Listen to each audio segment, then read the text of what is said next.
أعوذ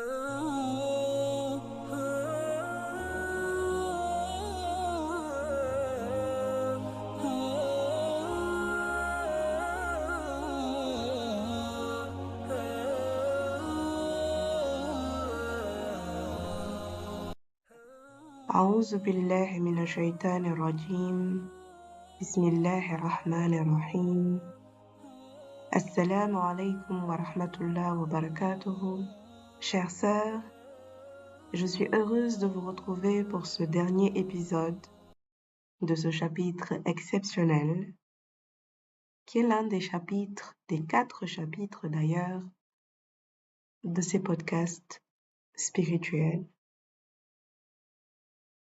Et après les épisodes spirituels et moi, le développement de soi en islam, la critique positive et éthique et valeurs, nous avons l'honneur de vous inviter à ce 5e épisode intitulé « Bien dans sa peau ». Et s'il est difficile de définir ce terme de manière standard, puisque chacune d'entre nous a un vécu, un environnement, un cadre de vie, des perceptions, répondre à cette question revient en réalité à définir ce qu'est notre bien-être, ce qui nous apaise, ce qui nous fait nous sentir épanouis. Et cela regroupe vraiment beaucoup d'éléments. Mais de manière résumée, se sentir bien physiquement et se sentir bien mentalement. Pour certaines d'entre nous, cela passe par une nutrition complète et saine, le fait de faire du sport, la méditation, le repos suffisant, de même qu'une distraction saine, des hobbies ou des loisirs. Tout cela peut nous aider à nous sentir bien dans notre peau. Et en vérité, un bon état d'esprit cohabite avec un bon état du corps. Et cela permet de s'adonner pleinement à l'adoration. Donc dans cet épisode, nous n'aborderons que quelques des nombreux moyens d'accroître sa source d'épanouissement, en sachant, chères sœurs, que le plus difficile est de se poser la question et de répondre à la question « Qu'est-ce qui me fait du bien ?» Manger sain et vivre sain. Nous entendons souvent des expressions du genre « un esprit sain dans un corps sain » ou encore « vous êtes ce que vous mangez ». Un grand érudit musulman du nom de Mohammed Al-Ghazali nous explique que l'adoration et le service de Dieu, que ce soit spirituellement par l'acquisition de la connaissance ou physiquement par des actes de piété, passe forcément par le corps et donc il est nécessaire que celui-ci soit en bonne santé.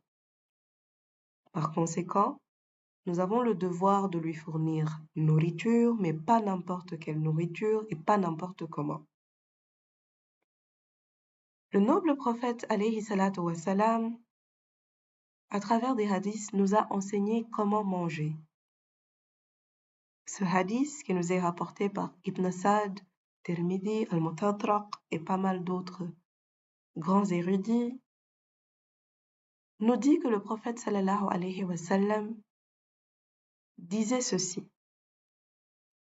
Jamais le fils d'Adam n'a rempli de récipient pire que son ventre. Il suffisait pourtant au fils d'Adam quelques bouchées pour subvenir à ses besoins, et même s'il lui en fallait absolument davantage, qu'il réserve donc le tiers de son estomac à la nourriture, l'autre tiers à la boisson et le dernier tiers vide.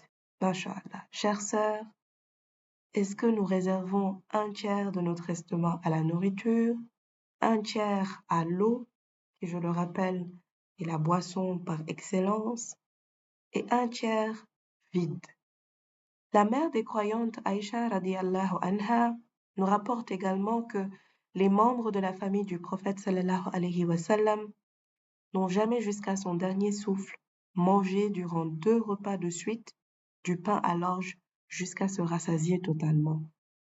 Il est extrêmement important que nous pensions à cela, chères sœurs, mais également au fait de manger ce qu'on appelle le halal, au sens propre comme figuré. Cela nous rappelle l'épisode sur l'éthique et les valeurs, mais il nous faut nous rappeler qu'il est important pour nous, pour nos familles, de manger le licite. Et à ce propos, le noble Coran, à la sourate 2, Al-Baqarah, nous dit ceci: Ô vous les croyants, mangez des nourritures licites que nous vous avons attribuées et remerciez Dieu si c'est lui que vous adorez. Il vous interdit la chair de la bête morte, le sang, la viande de porc et ce sur quoi on a invoqué une autre divinité que Dieu. Il n'y a pas de péché sur celui qui est contraint, sans toutefois abuser ni transgresser, car Dieu est pardonneur et miséricordieux. Versets 171 à 173. ومثل الذين كفروا كمثل الذي ينعق بما لا يسمع إلا دعاء ونداء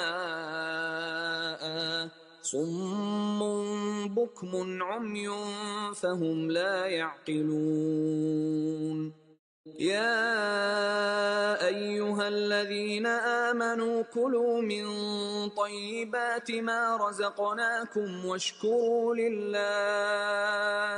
واشكروا لله إن كنتم إياه تعبدون إنما حرم عليكم الميتة والدم ولحم الخنزير وما أهل به لغير الله فمن اضطر غير باغ ولا عاد فلا إثم عليه إن الله غفور رحيم.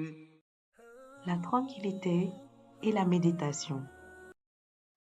S'efforcer de penser à Allah subhanahu wa ta'ala malgré le tumulte du monde ici-bas, malgré les vicissitudes, est sans nul doute le chemin vers la paix intérieure, sans laquelle il nous est impossible d'agir de façon sereine pour nous-mêmes et bien entendu pour les autres. Il y va du fait de nous préparer pour ici-bas, mais aussi pour l'au-delà, car il est important, chères sœurs, que nous pensions à notre équilibre mental grâce à notre foi, grâce à notre spiritualité. Et rien, absolument rien, ne vaut la peine de compromettre notre équilibre mental. Nous nous retrouvons souvent à beaucoup travailler, nous nous essoufflons, nous manquons de productivité, nous offrons beaucoup d'heures de travail à notre employeur, au détriment du temps passé avec notre famille et surtout avec nous-mêmes. Mais posons-nous la question, pourquoi nous mettons-nous donc autant de pression? La tranquillité de l'esprit, à travers la méditation, le fait de prendre le temps de se préparer pour dormir, parce que cela contribue à la qualité du sommeil selon beaucoup de scientifiques, le fait de dormir sans excès, le fait de se reposer, de prendre soin de soi et de son corps, regarder les étoiles par exemple, sont tant de façons de nous libérer l'esprit. Et chères sœurs, quelle a été par exemple la dernière fois où vous avez regardé le ciel et contemplé les étoiles? Pourtant, ce petit exercice de méditation, chercher la lune, les étoiles des yeux, nous permet d'étirer les muscles oculaires, on les appelle les étirements oculaires, et nous aide à combattre la fatigue de nos yeux. Et je suis presque certaine que vous vous surprendrez de la puissance de notre Seigneur subhanahu wa ta'ala en voyant en arc-en-ciel une étoile filante passer. Méditons sur les bienfaits de Dieu dans nos vies. Subhanallah. tout ce qu'il a fait pour nous, toutes les fois où il nous a protégés d'un mal, toutes les fois où il nous a couverts de sa miséricorde. C'est à travers ces exercices où nous nous questionnons sur le pourquoi du comment et où nous méditons que nous pouvons aspirer à atteindre cette tranquillité. Dans le Coran, à la sourate 13, il nous est dit: ceux qui ont cru et dont les cœurs se tranquillisent à l'évocation de Dieu, n'est-ce point par l'évocation de Dieu que se tranquillisent les cœurs? الذين آمنوا وتطمئن قلوبهم بذكر الله ألا بذكر الله تطمئن القلوب الذين آمنوا وعملوا الصالحات طوبى لهم وحسن مآب. Le vêtement, l'habillement. L'habit ne fait pas le moine, dit-on, et l'imam Jafar al-Sadiq, que la paix soit sur lui, dit: Allah est la source de beauté et aime la beauté, et il déteste l'abattement, car lorsqu'il favorise de bénédictions ses serviteurs, il aime en voir l'effet. Et quelqu'un demanda au saint imam de quelle manière un homme pouvait montrer la bénédiction divine. On parle d'un homme comme d'une femme d'ailleurs, et il répondit: il porte des vêtements propres et se parfume. Il blanchit sa maison et en enlève les saletés. Il nous est toutefois rappelé à travers les hadiths du noble prophète sallallahu alayhi wa sallam qu'il était interdit d'utiliser les vêtements pour marquer une quelconque supériorité ou une distinction vis-à-vis des autres. L'islam nous enseigne à cet effet que le seul critère de supériorité, s'il y en avait, serait par rapport à la piété, taqwa. Mais quel est le plus beau des vêtements? À mon sens, le plus beau des vêtements, c'est le sourire. De nombreux hadiths nous rapportent que notre prophète sallallahu alayhi wa sallam nous incite à sourire parce qu'il s'agit là d'une aumône, et rien de plus simple que d'accueillir son prochain avec un visage détendu, souriant, radieux, parce que par ailleurs cet acte ne coûte rien, sourire ne ruine personne et bien au contraire, cet acte nous enrichit en bonnes actions et procure ce qui nous entoure de la sympathie et du bien-être. Sourions donc, c'est une sunna. Le sourire nous embellit physiquement, a des vertus sur la santé psychologique prouvées par la science et c'est un anti-stress naturel et il est source de sérénité et d'énergie positive. Donc, quel meilleur atout pour se sentir bien dans sa peau que d'utiliser le sourire qui est également un formidable lien social. Chères sœurs, le sourire, en somme, regroupe tous les 4 principes partagés durant cet épisode. Il se porte comme un vêtement, apaise et tranquillise. Il nourrit notre âme et bien sûr, il nous permet de vivre sainement. Donc, trouvons des raisons de sourire. Chères sœurs, je suis heureuse d'avoir partagé ces quelques minutes avec vous et puisque nous concluons, faisons-le sur les propos du noble prophète sallallahu alayhi wa sallam qui nous rappelle que l'œuvre la plus aimée par Allah, c'est celle pratiquée avec régularité, aussi minime soit-elle.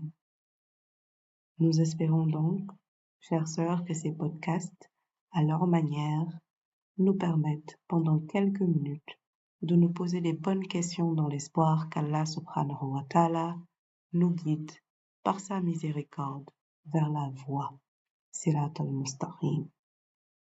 Nous vous remercions pour vos prières, pour vos encouragements, pour votre support et vous donnons rendez-vous pour le prochain et second chapitre de ces podcasts spirituels, Inch'Allah, à savoir le chapitre 2, émotionnel, avec comme thème principal l'empathie.